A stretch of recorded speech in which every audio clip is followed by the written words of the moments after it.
ಧರ್ಮಸ್ಥಳದಲ್ಲಿ ಶವ ಹೂತಿಟ್ಟ ಆರೋಪ ಪ್ರಕರಣಕ್ಕೆ ಮತ್ತೊಂದು ಟ್ವಿಸ್ಟ್ ಸಿಕ್ಕಿದೆ.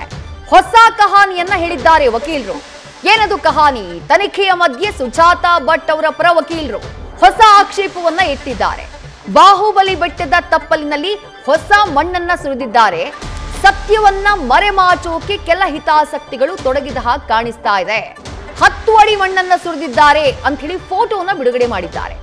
ಎಸ್ಐಟಿ ಈ ಒಳಸಂಚನ್ನ ಭೇದಿಸುತ್ತೆ ಅನ್ನುವಂತಹ ವಿಶ್ವಾಸ ಇದೆ ಅಂತ ಹೇಳಿ ಫೋಟೋ ಸಹಿತ ಆರೋಪವನ್ನ ಮಾಡಿದ್ದಾರೆ ವಕೀಲ ಮಂಜುನಾಥ್.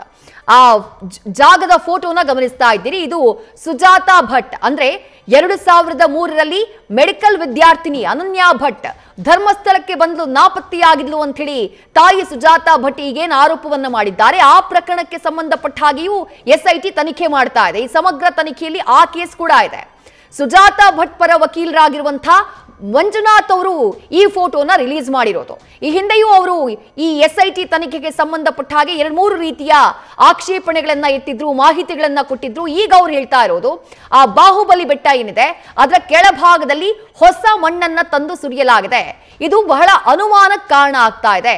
ಸಾಕ್ಷಿಯನ್ನ ನಾಶಪಡಿಸುವುದಕ್ಕೆ ಈ ರೀತಿಯಾದಂತಹ ಪ್ರಯತ್ನಗಳಾಗ್ತಾ ಇದೆಯಾ ಅನ್ನುವಂಥ ಅನುಮಾನ ಇದೆ. ಎಸ್ಐಟಿ ಇದನ್ನ ಭೇದಿಸುತ್ತೆ ಅನ್ನುವಂತಹ ವಿಶ್ವಾಸ ಇದೆ ಅಂತ ಹೇಳಿ ಒಂದು ಪತ್ರಿಕಾ ಪ್ರಕಟಣೆಯನ್ನ ಬಿಡುಗಡೆ ಮಾಡಿದ್ದಾರೆ ಸುಜಾತಾ ಭಟ್ ಪರ ವಕೀಲರಾಗಿರುವಂತಹ ಮಂಜುನಾಥ್ ಅವರು. ಬಾಹುಬಲಿ ಬೆಟ್ಟದ ತಪ್ಪಲಿನಲ್ಲಿ ಶೋಧ ಕಾರ್ಯ ಮಾಡಲಾಯಿತು. ಆದ್ರೆ ಸಾಕ್ಷಿ ಸಿಗದಿರಲಿ ಅಂತಾನೆ ಇತ್ತೀಚೆಗೆ ಸುಮಾರು 10 ಅಡಿಯಷ್ಟು ಹೊಸ ಮಣ್ಣು ಮತ್ತು ತ್ಯಾಜ್ಯವನ್ನ ಪಟ್ಟಭದ್ರ ಹಿತಾಸಕ್ತಿಗಳು ಸುರಿದಿರೋ ರೀತಿ ಕಾಣಿಸ್ತಾ ಇದೆ ಅಂತ ಹೇಳಿ ಫೋಟೋ ರಿಲೀಸ್ ಮಾಡಿದ್ದಾರೆ. 16 ಅಡಿ ಹೊಸ ಮಣ್ಣು ಶೇಖರಣೆಯಾದ್ರೆ 7 ಅಡಿ ಆಳ ಆಗದ್ರೂ ಶವಗಳು ಕಳೇಬರಗಳು ಸಿಗೋದಿಲ್ಲ. ತನಿಖೆಗೆ ಅಡ್ಡಿಪಡಿಸೋಕೆ ಅಂತಾನೆ ಕೆಲವರು ಹೇಯ ಕೃತ್ಯ ನಡೆಸಿದಂತೆ ಕಾಣಿಸ್ತಾ ಇದೆ ಅಂತ ಹೇಳಿ ಮಂಜುನಾಥ್ ಅವರು ಪತ್ರಿಕಾ ಪ್ರಕಟಣೆಯನ್ನ ಹೊರಡಿಸಿದ್ದಾರೆ. ಅವ್ರು ಹೇಳಿದ್ದೇ ಸತ್ಯ ಅಂತಲ್ಲ, ಬಟ್ ಅವ್ರು ಹೇಳಿದ್ದಾರೆ ಎಸ್ಐಟಿ ಅಧಿಕಾರಿಗಳು ಇದರ ಹಿಂದೆ ಏನಿದೆ ಅನ್ನೋದನ್ನ ಭೇದಿಸಬೇಕು ಅನ್ನುವಂಥ ಆಗ್ರಹವನ್ನ ಮಾಡಿದ್ದಾರೆ. ನ್ಯೂಸ್ ಫಸ್ಟ್ ನಿರ್ಭೀತಿಯಿಂದ ನಿಮ್ಮ ಪರವಾಗಿ.